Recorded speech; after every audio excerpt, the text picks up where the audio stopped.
Opinions and stories around the game we love, told by your favorite storytellers. Stay up to date with all things cricket. Subscribe to Cricbuzz's YouTube channel and press that bell icon now. I mean, see, England. I mean, you don't even need to look at their net run rate, which is +4. I mean, that's stuff that Jeff Bezos and Elon Musk are looking at and saying our rockets don't go that high.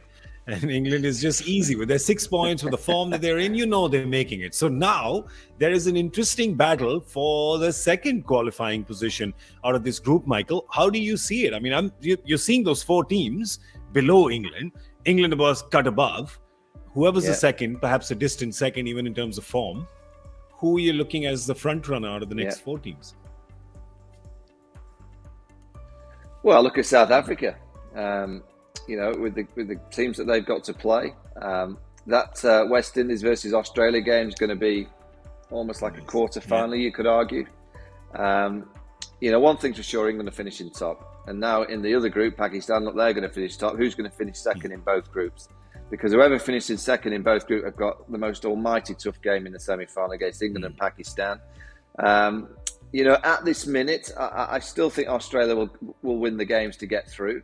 But it's how they pick themselves up. And, you know, I thought they changed quite a lot today. The Australians putting Smith in at number 3, not been playing at 3 in this T20 tournament. Putting Maxwell into the power play, wasn't too sure about that. I think someone like a Stoinis or a Wade could have gone in there and leave Maxi for that middle. So they went against a little bit of the grain of what they're trying to achieve.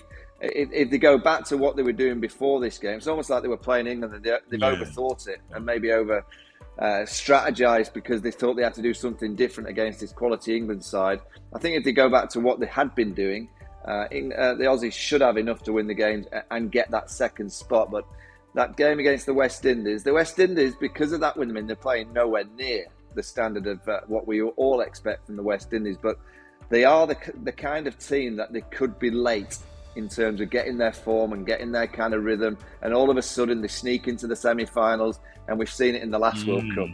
The last T20 World Cup, similar kind of thing happened. All of a sudden that West Indies group get their mojo, get their confidence. And if they snuck into the semi-finals having won the last 3 games and won it well, again, the West Indies won't be a side you want to mix about with the semi-finals. But there's so much to play for, so many kind of conundrums. But one thing's for sure, Pakistan are top, England are top.